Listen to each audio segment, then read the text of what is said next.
Welcome back to Hannity. More on the allegations that CNN blackmailed the user who created the anti-CNN Trump wrestling video. Senator Ted Cruz actually tweeted out earlier today that what CNN did could be illegal. Joining us now with a reaction, Fox News anchor and attorney Greg Jarrett and Senior Vice President and Chief Strategy Officer of the Export-Import Bank of the United States, Anthony Scaramucci. All right, Anthony, I'm going to start with you. You, I think, more than anyone, have been a victim of CNN's fake news. You're a fighter. You took them on. You proved them wrong. I mean, they actually allege that you were under federal investigation for having some collusion with Russian officials. An absolute lie.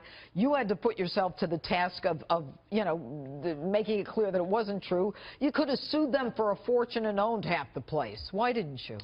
Well, a number of reasons. I mean, as Greg was pointing out at the break, they mitigated the damages, but I also didn't think it was the right thing to do, given the fact that, I've had journalistic experience. I know that people make mistakes. And I see it's one thing to make a mistake, but to identify you as under investigation. But I see myself as working for the President of the United States, and so what is in the best interest of the President of the United States is for us to stay on the air and to prosecute or execute his agenda, to explain his economic policies, to explain his national security policies. And if I had gotten into a lawsuit with them, Judge, it would have led to me getting taken out of that position of advocacy. And so for me, if you weighed those two things, that was way more important because at the end of the day, I serve the President. You have always been very rational and very reasonable, although I suspect CNN is not playing in your home. No, I actually, I don't want, because I love Fox so much, but I mean, I'll tell you what, you have to watch them because it's like the Red Sox watching the Yankees. It's like part of your scouting experience, you know what I mean? All right, Greg Jarrett, all right. You've got Ted Cruz saying, hey, look, CNN should be looking at the Georgia statute because this is extortion. I mean, it's like blackmailing. And what he's referring to before we get into the statutes is the fact that they said, look, he's apologized after they dug him out. He's apologized. He says he's never going to do it again. He apologized for everything he's done his whole life, and if he does it again, though, we're gonna expose him. Even though we know by exposing him, he is subject to it's a danger. I mean, the guy is in danger now. A lot of threats. What are the statutes? Think about what CNN has done. They have said, if you, Mr. Reddit user, do something that we don't like, we're going to publicly expose you to contempt and ridicule and scorn. That's a violation of the law, and Ted Cruz is right, only he cited the wrong law. The real straightforward law of coercion says you can't threaten somebody to coerce them into abstaining from otherwise legal behavior. It's an absolute crime. We're going to put this up so our viewers can start looking at some of the statutes that you're referencing. The first one is coercion. Right. And in coercion, you're talking about New York law. Right. And under the guise that CNN has offices and does business in New York. And the reporter is based in New York, so there are plenty of contacts in New York, so that's the relevant law. Then you also have a federal law. It's called conspiracy against rights. And it basically says you can't threaten and intimidate somebody for using their constitutional right to freedom of speech under the First Amendment. Which is very similar to the New York law saying you can't prevent someone from doing what they have a legal right to do. Exactly. By instilling in them fear that if they do it, you're gonna subject them to hatred, contempt, or ridicule. All right, so then we've got the federal. But for the federal law, the feds would have to prosecute. The feds would have to prosecute, except that, and you'll note as it's up on the screen, it requires a conspiracy. Two or more people. Right. But this reporter didn't do this alone, because contained in his story is the editorial statement policy. So clearly more than Kaczynski was involved in this story, thus the conspiracy, thus a violation of the federal law. And the Georgia statute that Ted Cruz referenced. Yeah. I think it can apply. I know you don't think so. A little bit. Theft by extortion of property, but under Georgia law, unfortunately, property is defined as personal and real and not your identity. Yeah, but at the same time, I mean, the courts are becoming a little more... you could stretch it. Yeah, engaged in right. Applying it to contemporary times. Now, Anthony, in terms of CNN, in terms of their coverage, what do you think is going on at CNN right now? Well, I think it's a cultural thing, and so I think what's happened there is, for whatever reason, they're chasing the president like he's Moby Dick. Management there is Captain Ahab. It didn't end well for the captain or the boat at the end of the story. And so sometimes when you lose sight of your moral compass and your grounding of what you need to do in terms of your editorial coverage, you're running amok now. And so hopefully this will bring the pendulum back for them, and there'll be less than, say, 93% negative coverage, Judge, on the president, because I think people are starting to tune them out as it relates to what they're saying about the president. So I think that's been effective for the president this week. But given the fact that there have been so many media corrections and retractions, it makes it clear, I mean, I would think the average viewer that, you know, this is coming from on high. Not everybody's going to violate journalistic standards, you know, so that they can just get a story out there. It's almost as though there is this prophylactic, we're going to protect you if you, you know, destroy President Trump. I think there's a rush to get these stories out without verifying the sources, without double-checking the sources. But I think the good news is the bombs that have hit them recently will hopefully bring them back into some more journalistic-oriented standards, more objectivity, Judge. And if that happens, that's better for the country, better for the president. I think they have to give him a fair shake on that network, and I think people are going to demand that now. Greg, what is the person who posted this GIF, as they call it, what is he thinking right now? Well, he's scared. You know, he doesn't want to be publicly exposed. He doesn't want his family and his neighbors and everybody to be converging on his home because he's at the center of this controversy. But the real controversy rests at CNN. And Anthony's right, his comparison to Captain Ahab, whose hatred robbed him of all caution and reason. He became the personification of fanaticism, and that is CNN. For those of us that didn't take English literature, that is the guy that chased Moby Dick all over the place. Okay, right. Herman Melville wrote the story, and it led to his own demise. But it is a sign about hubris and pride and ego overtaking you and making you lose your judgment. Gentlemen, thank you very much for both the literary, legal, and the educational input on this story. In the spirit of Woodward and Bernstein, CNN tracked down the dude who posted the Trump wrestling video. Now imagine if CNN went after violent rioters and looters the way they go after a crude prankster. Apparently the guy posted some pretty bad stuff in the past, but come on, CNN, you're starting to creep us out. Starting. In an article boasting about their scoop, CNN said they wouldn't publish the guy's name because he had already apologized, and also because he promised he wouldn't do it again. But then CNN adds they reserve the right to publish his identity should any of that change. That's crazy. So a network pursues a guy over a joke about them, then after he's spooked, they grant him safety unless he misbehaves. How Corleone? We won't hurt you unless you cross us. Again, this isn't some violent thug who burned down a bodega. It's a guy who teased a network.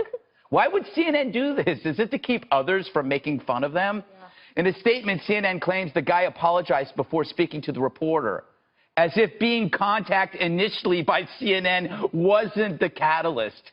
Then they added conditions based on the guy's behavior. This is sinister, vindictive stuff. Whether it's trying to get Donald Trump tossed off Twitter or threatening to expose someone who hurt their feelings, CNN is now the shrill scold who can't bear being the butt of jokes. They're the old guy in an open robe shouting, "Get off my lawn." Actually, it's worse. CNN's that weird neighbor you got to invite to your party, because if you don't, he'll call the cops. CNN, the #1 name in lose. Oof, that's good. What drives me crazy, Kimberly, is how proud they were last night when they were announcing this scoop that they got this guy, that a multi-billion-dollar company found this little worm and plucked him out of the ground and crushed him. It's unbelievable, right? I mean, this is like, okay, how do we make this really bad? It was already bad for us, but how do we just go all the way? It's like, wow, we just destroyed ourselves.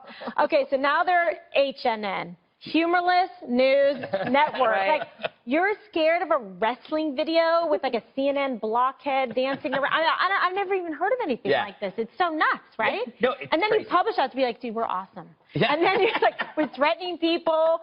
We're blackmailing people. We're like, we're going to shut you down. No, it's, I mean, I don't understand. They watch too many Godfather reruns. Jesse, they're holding this over this guy's head. The whole thing is they kept beating this dead horse of a meme, and then the dead horse reanimated and beat them back. It was like, oh, we thought we're even going to take this further. Spend money on this. That's right. Let's be honest. It's a logo that was getting beat up. It wasn't Wolf Blitzer's face. Good point. It was like a cartoon. It's slapstick. Yes. Nothing was being incited. I think CNN's drunk with power, but they think they have righteousness on their side, and they're not. They don't get to play judge, jury, and executioner with American citizens. And they're hypocrites, too. I mean, did CNN ever track down the ATF agents that sold guns to Mexico? No. The IRS agents that were just screwing around in Cincinnati? Can't find them. No, you can't find them. Were they outraged when Maxine Waters said she was going to, like, take a piece out of Ben Carson's ASS? Or when the Democrats pushed, Paul Ryan pushed Granny off a cliff? They didn't care then. So Trump comes over here, exposes them. They're the emperor with no clothes all of a sudden. Nothing was incited. The only thing that's actually been incited are Democrats shooting Republicans. Yeah. Juan, this guy was a private citizen. He was concealing his identity. True, he was posting bigoted stuff. But he's still a private citizen, and threatening him with outing because he has these opinions is kind of creepy, don't you think? I agree. I think it's way over the line. And you know what's interesting? I was writing about this because it was 4th of July, and I'm a big free speech advocate. And I just happen to think that too often big companies now are in position where they're the ones who determine what's legitimate speech in America because of their power in terms of advertising and voice, like what happened at the Julius Caesar play, for example. But here, what's interesting to me about this one is, you know, there are people who go online and say the most awful things about not only the president and public officials, but the people around this table. They say horrible things. Not about me, though. Oh, you're a sweetheart. Yeah, because you only get the trolling from San Francisco. But like the Anti-Defamation League said this guy for 18 months had been saying things like, oh, it's a Jewish cabal that runs CNN. Oh, and what about those N-word people and nasty things about... This is not some sweetheart of a guy. Yeah. But everybody, including me, ran to defend him and say, hey, CNN, you went over the line. But including Donald Trump Jr., who said he was a 15-year-old, made it seem all the more egregious. In fact, he's no 15-year-old. He's an adult man, and he should be apologizing. But the interesting thing is the age thing is actually irrelevant because the reporter didn't know that until he chased the guy down. Dana, CNN has made a huge mistake, and if you go on Twitter now, there's nothing but CNN memes. Because once you expose, don't feed the trolls. Yeah, but once you why you don't do it. Yeah, if you expose your weakness, say if I tell you guys I don't like seafood, the first you guys do is you start eating shrimp. Eat shrimp in the green room. But that's what water. But remember, like when your cousin was basically hit you in the head, like, why do you keep hitting yourself? Like, I'm not hitting but that's what they were doing. If they would have just said, well played, Mr. President, how's your health care bill going? Yeah. Right? Like, that would have been fine, and like that could have dealt with that news cycle. But the thing that amazes me about this is that the punishing of the artist. Yeah. No matter who they are. So I was saying in the green room that, remember the Benghazi video maker? So the Obama administration, the government in that case, tracks down this guy who made a video, which was his right to do, and they put him in jail based on some sort of like whatever the parole violation. No, probation violation. You don't go to jail. And he was in jail forever. Yeah.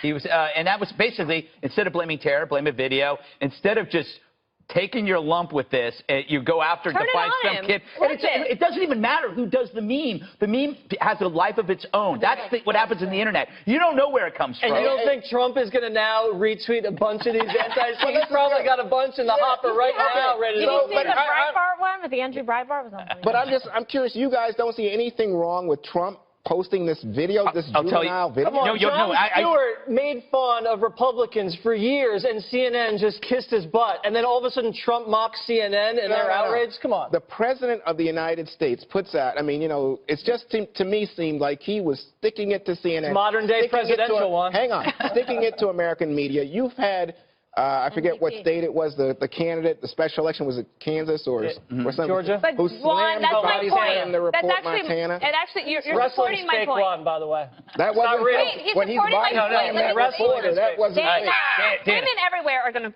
scream at you guys for not letting us talk. You okay, look down. Yes. What you're saying is that CNN should basically have taken it seriously. Yes. But in order to take it seriously, but to play the game in the new modern day presidential, you got to flip it around. You got to keep it funny and make that person then have to be on their heels trying to explain something. If the president says he actually really wants to talk about policy and he's frustrated that the media won't cover it, yes, he's giving them things to do, but turn it back around on him and make him answer those policy questions. What if CNN, not speaking for CNN, but just as a media person, what if they took it seriously? They don't like being the target of that well, content. look, we work at Fox News, and we're no stranger to being targeted for ridicule. Get some thicker skin. Imagine if we did that and behaved like that. Like, everyone takes shots at us all day long. And guess what?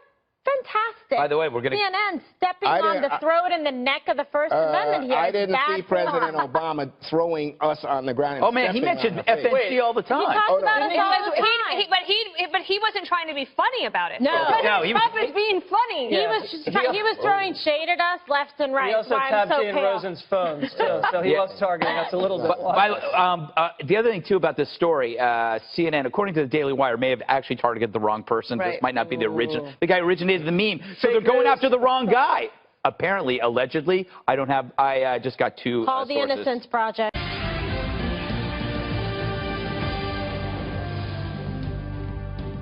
This is a Fox News alert. Tensions are running high between the United States and North Korea over the rogue regime's successful test of an intercontinental ballistic missile capable of hitting Alaska. I'm Judge Jeanine Pirro in for Sean tonight. Thanks for being with us. Amid international uproar, North Korea is promising even more missile and atomic weapons tests. And earlier today, at an emergency United Nations Security Council meeting, Ambassador Nikki Haley slammed Pyongyang and issued a stern warning. Take a look. Make no mistake, North Korea's launch of an ICBM is a clear and sharp military escalation. The North Korean regime openly states that its missiles are intended to deliver nuclear weapons to strike cities in the United States, South Korea, and Japan. And now it has greater capacity to do so.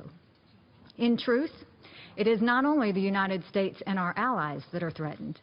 The United States is prepared to use the full range of our capabilities to defend ourselves and our allies. One of our capabilities lies with our considerable military forces. We will use them if we must, but we prefer not to have to go in that direction. Joining us with a reaction is Deputy Assistant to the President, Dr. Sebastian Gorka. Doctor, thanks for being with us. You just heard Nikki Haley, military action. We will use it if we must. What does the administration plan to do? The administration will use whatever tools and instruments the president deems necessary based on the advice of his principals and General McMaster, because the ambassador is absolutely correct, Judge. North Korea is a grave threat, not only to our allies and partners, but now to the United States, and we cannot permit it to move down this trajectory of further developing longer and longer range ballistic missiles and nuclear weapons. It cannot go on. You know, there has always been problems with North Korea, and we've tried all kinds of diplomatic and as well as economic efforts over the years, although I'm not quite sure in the last 8 years much was done at all. But this is the first time, Doctor, that it appears that they have the capacity with this ICBM to hit our shores. This is the closest that we have seen North Korea come in terms of capability of hitting the homeland. How does that change the scenario? Well, it changes the scenario by clearly demonstrating to us that they have no intention of standing by the international treaties and the international regulations on ballistic missile testing and weapons of mass destruction. But let's not get carried away here. If you use the phrase from the Cold War, the correlation of forces, then North Korea compared to our capabilities is not a threat. It can hurt us, but America is not just a superpower, Judge. We are a hyperpower. Nobody comes close to our capabilities. What it looks like is happening now is their attempt to destabilize the region, to make our friends nervous, and potentially to blackmail the Western community. We won't stand for any of that. Well, it's clear that we are the superpower with the best military capabilities. But, Doctor, at the same time, I have not heard anyone say that some kind of military attack by us or some effort to stop North Korea will not have implications to Seoul. 10 million people who will be subject to catastrophic losses in the event that we send something over there that they'll have time to react to. Right, but everything changed on January the 20th. When Donald J. Trump became the commander-in-chief, what did you see instantly, Judge? You saw decisiveness, whether it was the 59 cruise missiles in Syria, whether it was a 21,000-pound Moab bomb in Afghanistan. We don't talk. It's not jaw. We are prepared to use force when necessary. And North Korea has to understand that as well, because this is a very different kind of president, and he will use those measures required to protect our interests, our nation, and our friends. So nothing is off the table, Judge. Well, given the fact that if Kim Jong-un, and who knows whether he's mentally stable or not, but let's assume, look, to do this yesterday on the 4th of July, like a birthday present, and sending this intercontinental ballistic missile. And by the way, which as I understand, Doctor, was the one that they had paraded out in April at that parade when they were showing off all their missile defense systems. But to do that is basically not just thumbing his nose, but actually his middle finger to the United States. Tells me the guy's interested in doing it, and the only thing that we can do it is preemptively stop him from doing that. Nothing has changed. They may be trying to send a message to their neighbors, to the countries of the region. But the most important thing is North Korea remains a decrepit Stalinist regime that without the support of China would economically collapse. They know that, we know that, and Beijing knows it. The question is China going to start drawing its own red lines with regards to this satrapy? Right, but before we run out of time, I understand that the president will be giving a speech tomorrow in Poland.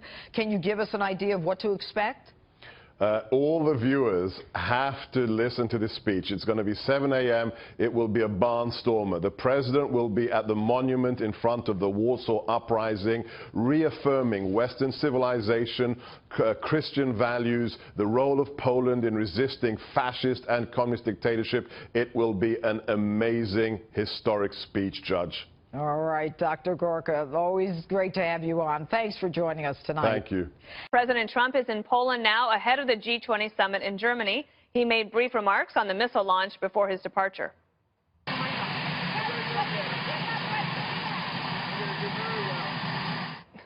All right, the threat must be dealt with after a quarter century of inaction, says Charles Krauthammer.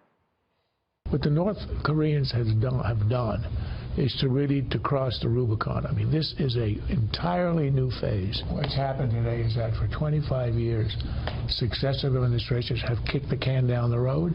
We're at the end of the road. All right, Greg, even though Charles Krauthammer used a banned phrase of kicking the can down the road, the theory is correct. And crossing the Rubicon. Kicking the can into the road. North Korea is a threat. We know this. How big of a threat right now? Who knows? What's important is you have to have a series of measures that allow you to escalate pressure without leading to nuclear war. Yeah, it's about having all these options at the ready. If you want to win at strip poker, you wear a lot of clothes. so you can take off one thing at a time. You would know. So you have to have a lot of options. Dealing with national security is like wearing a lot of clothes during strip poker. You start taking things off. Finger gloves. Yeah, finger gloves, exactly. So it's important that you have these options. And I think you noticed it with Syria, the way they treated that. They started with an option that sent a message. But it wasn't a message that led to retaliation. It was, we're going to take out a few of your planes at the airport. And then there was the MOAB, the mother of all bombs. So you have these things that are, they're measures that help you move closer and closer, making them nervous. But, you know, the problem is you also have to look at North Korea's perspective here. What if they play ball? What if they de-escalate? What if they decide not to have nuclear weapons? What happened to Gaddafi? Right. Well, I think that is probably part dragged through the streets. It is partly his calculation. Jesse, earlier today, President Trump tweeted, trade between China and North Korea grew almost 40% in the first quarter. So much for China working with us, but we had to give it a try. That number surprised me, that 40% number, because it's been no secret that North Korea has been a big problem, and China saying that it wants to help, but you know, if it provides 90% of its goods and 40% increase, that's a big difference. That's why trying to leverage China is only one option. That's only one article of clothing, correct? Exactly. 40%, that's a lot of trade. And if we want to go into a trade war with China, that's what we're going to have to do. But I think there's other things you can do. You have the UN Security Council sanctions package. You could do that. But again, another banned phrase, kicking the can down the road. Preemptive strikes, I believe, are too risky. It's too dangerous, and too many people will die. I think the only legitimate option is an assassination attempt or a coup, but that possibility is probably the most difficult. So I think what President Trump needs to do is make sure the North Koreans, but as well South Korea, Japan, China, and Russia, believe that we are going to take preemptive action unless, and here's the unless. I think the unless has to be the intelligence agencies of Russia, South Korea, Japan, and China, and the United States. They need to start collaborating and get some spies in there and get an assassination network or cell in there and to take preemptive action that way. Because I think a decapitation strategy is the best strategy. And ultimately, this is a huge test for Donald Trump, because if he doesn't rally the Pacific partners like he did rally the Sunni nations in the Middle East, we could have in a year or so, I don't know how long it's going to take, but a missile that could potentially reach San Francisco, could reach Los Angeles. And this is why it's not a partisan issue. This is not Iraq. This is not just a regional threat. This is a threat to the homeland. So I think, you know, Republicans and Democrats need to rally around the leadership of the president and try to get the UN involved, but make sure this menace does not reach our shores. And there's, Kimberly, a new president in South Korea as well. And this is a person that thinks a little bit differently than previous presidents of South Korea. In fact, one of the suggestions on the table as a possible option is that the United States would stop doing joint military exercises with South Korea in order to placate Kim Jong-il, which I don't like that idea, but I guess it's one of the many bad options on the table. Yeah, that's a really bad option. I agree with you. So placating isn't going to get us anywhere. This whole strategic patience thing, it's done. Don't even ever mention it again to anybody. So what we need to do here is we need to start punishing people. They need to understand they only respect the fist. And I would start first, yes, with economic sanctions, and anybody, Chinese governments, banks, et cetera, anybody doing business, you know, with North Korea, they need to be publicly identified and shut down. There's no more of this in terms of just allowing people to go ahead and do what they want privately, and then everything, the onus is on the United States. You know, also, I think most importantly, let's be honest, and Charles Krauthammer is right, we've got no more space or no more room on the runway here. Okay? They need to pursue actively and immediately regime change. The problem with North Korea is this family, starting with Kim Jong-il, the grandfather, and also Kim Jong-un, they are seen almost as a religious family, almost like a deity. And so you have to then replace them with someone that the North Koreans will accept of similar like. So instead of just saying, okay, we're going to take them out, then do this and that, you have to make sure that it's something that's going to stabilize the region, that the people will be accepting of, while at the same time pursuing the parallel path of the economic sanctions and putting pressure. We need to put pressure on Europe as well. They can't be doing any business with them, because if you sit there at the table with Kim Jong-un and you placate, then you are looking at two very disastrous results. You are looking at a nuclear Iran, thanks to the past administration, and you are looking at a nuclear North Korea.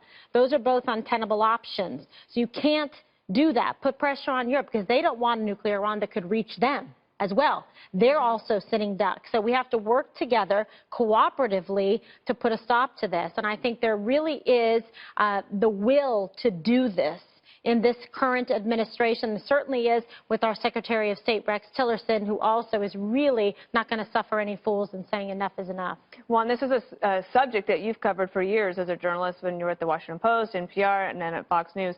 And it seems like now the need is urgent to do something. And I wonder if you think there will be bipartisan support for President Trump when he decides to take action, whatever it might be. Yeah, I mean, I don't think there's any question. I was surprised to hear Jesse said he's a great defender of San Francisco all of a sudden. But, you know, progress in any quarter, I'll take. Defender of lives in San Francisco. I get confused sometimes. Anyway. Just not the city council. You know what's interesting to me is you talk to people, you know, who have been in the national defense industry for some time, and they say it's time to start talks. And so it's not about the fist, because if you raise a fist to North Korea, not only do you endanger the 38,000 Americans who are right there on the border, our troops, but there's 10 million people in our prime ally, South Korea, in that city who could easily be struck because the North Koreans have so many missiles. It's not just one or two. So the options, Dana, are things like containment, which is to say you could put more of a naval force in the region just to say to them clearly, no more trafficking in nuclear fissile material or any supplies coming in. They used, apparently, they couldn't use solid fuel. They had to use liquid fuel this time. So we could cut off some of that supply, hopefully, and get cooperation from the Chinese. What's curious to me is it takes longer to do that. But I'm saying these are options. I don't think beating them up is going to solve it. I didn't say that. That would be sophomoric to think so. I'm talking about eliminating their ability to retaliate. That's what you do. That's what I think. So if you eliminate their ability to hit South Korea, that's what we would have to have that in place. Yeah, we would have to figure that out. But I think what's interesting to me is the president's going over to the G20. He's going to have the opportunity to talk to Putin, to talk to Xi Jinping, the Chinese president. Well, you know, Russia and China have both said we should be negotiating with the North Koreans. So has the South Korean president, as you point out. It's just that we've tried before to negotiate, and this guy is a deceitful egomaniac and not trustworthy. But Russia and China seem to believe that's what we should do. I don't know. It seems to me like there's no choice here but for us as an American people to support President Trump. The thing is, you know, he said is they're never going to do it. Never going to try an intercontinental ballistic missile that could reach the United. Well, they've done it, and he hasn't. Right, and they did it a little bit sooner than anybody thought possible. Can I just quickly address what Juan said? I know you're more of a carrot guy than a stick guy, but we've been using a lot of carrots with North Korea, and they've been using that. There it is. We've been using, they've been using that money to then fund their nuclear weapons program. So I don't know how many more carrots we can give them. And then to talk about what KG said, you make a good point about exposing the companies and the countries that do business with the North Koreans. We should do more. We should shame them. We should make them. President Gutfeld. Freudian slip. It's only a matter of time. This is your monologue from last. Well, yeah, I mean, if you look at the slave labor, that's an area to shame them when they're the cutters building the stadiums. But also, like, if we have to be prepared to pay higher prices if we want to go after China. Would you rather have a war or pay higher prices to go after China because they're doing the trade, they're dealing with the labor? All right, higher price for an iPhone, or you wipe out San Francisco. Apple. What about Apple? Yeah. I mean, Apple has companies in China, correct? Trump could lean on Apple to get something done over there. iPhone City where you know what would be my #1 solution, and I think we have actually done this, is get involved with cyber warfare. I think we stopped some of their launches by getting into their programming. We did already. The thing is that they're doing it too. So my feeling is, why not say to the Chinese, hey, look, guys, it's reached the point where it's intolerable. You help us with this, but help us wage a cyber war against the North Koreans. We're doing it. We already stopped them once before, and this one we could have. We watched while it transpired. Well, and the thing is also the North Koreans are not too shabby in the cyber warfare department themselves, since that WannaCry virus from last month was actually started in North Korea. I think Donald Trump is also playing mind games with China by saying, it's a shame you can't handle this small country nearby. Make him weak. It's like I expected more from you. It's a country of 22 million people. That's like a tiny percentage, and they're just kicking your butt. We need some more meme videos. Communicate our message.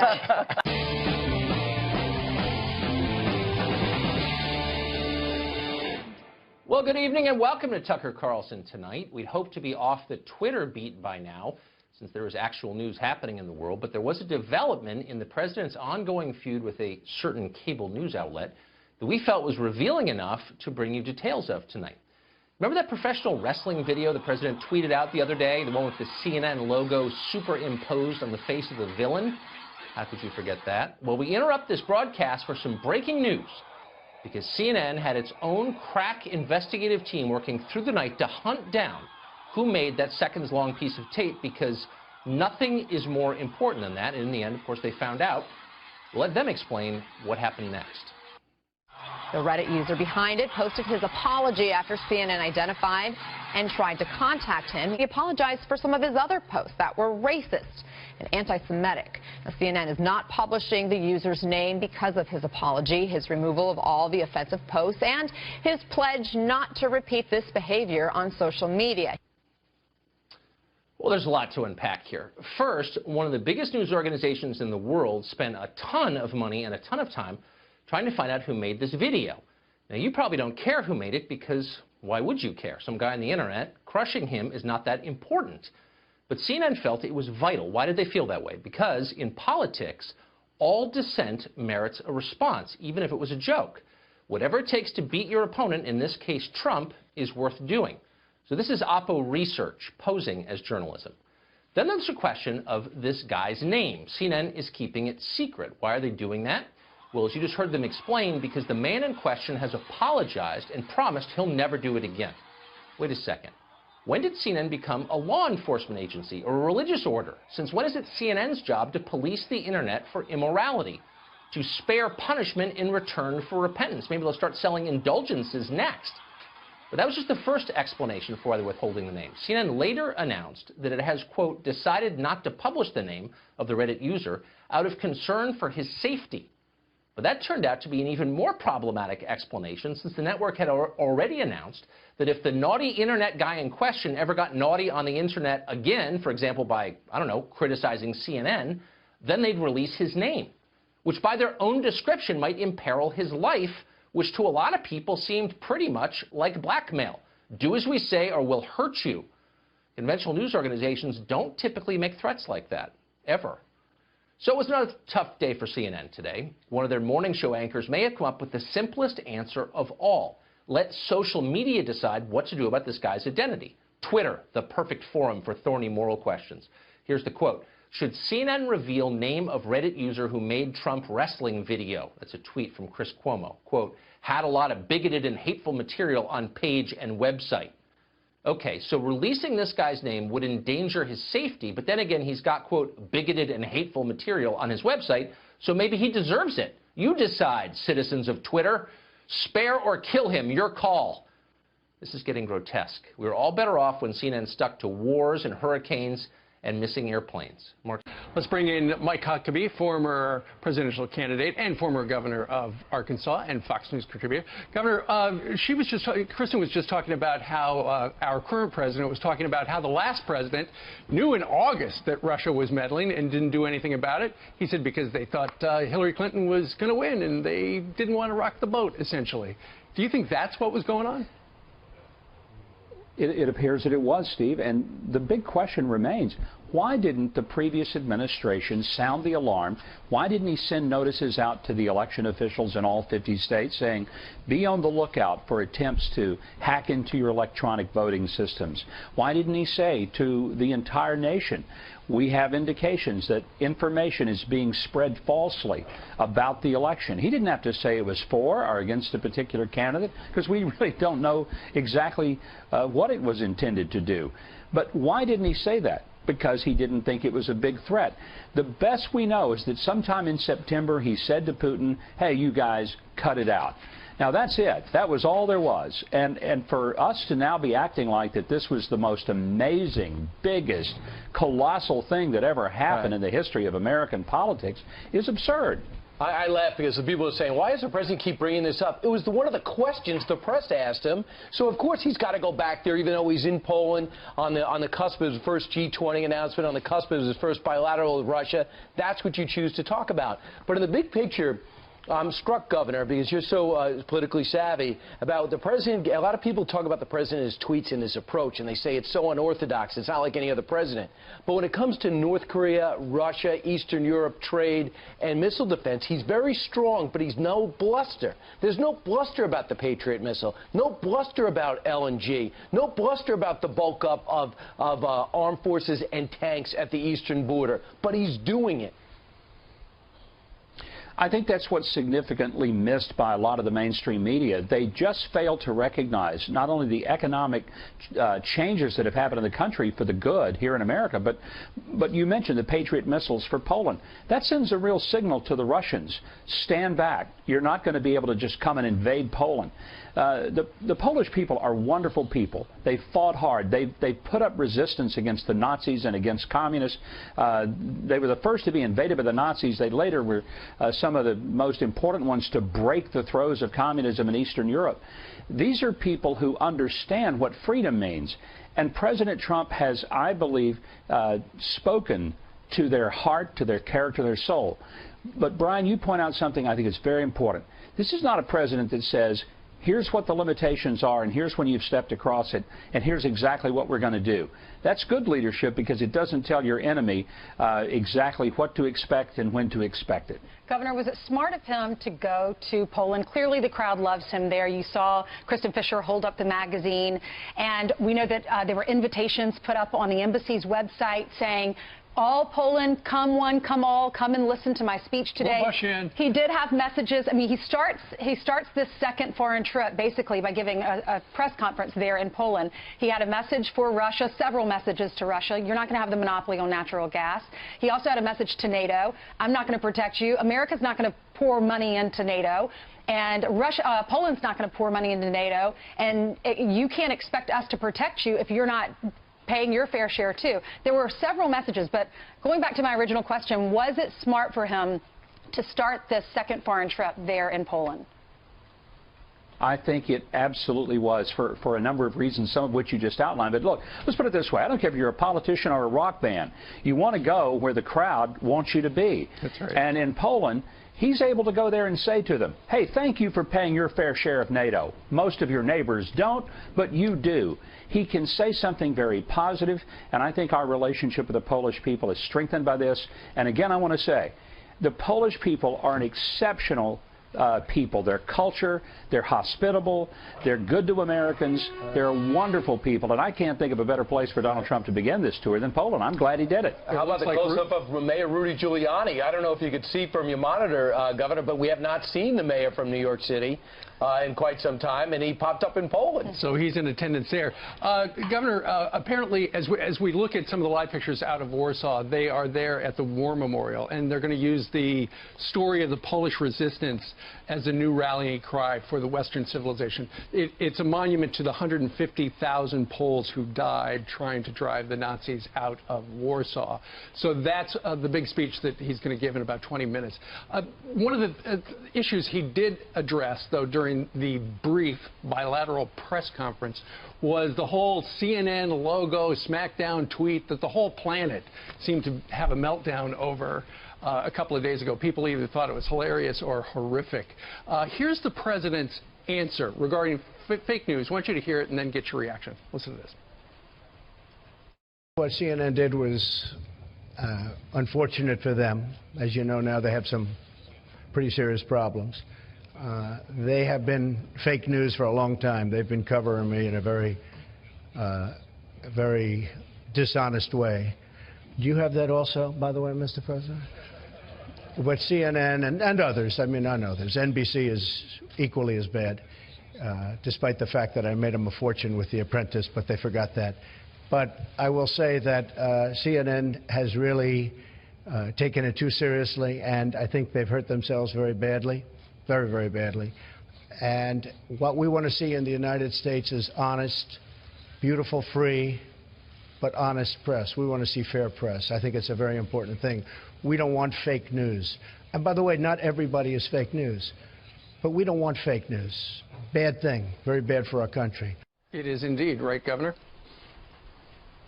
Well, if I had time to put on my Captain Obvious suit, it would be simply to say the reason he answered that question that the press is going to criticize him for is because they asked him the question. Right. So why are they upset about it? You're exactly right. Question. He also said that he's been bullied. He said CNN says we've been bullied by this president. Yeah, you know, that's really amazing when the television network is afraid of the president speaking to them. Maybe they should grow up. There you go. All right, Governor Mike Huckabee joining us today. Sir, thank you very much. Thank you, Governor.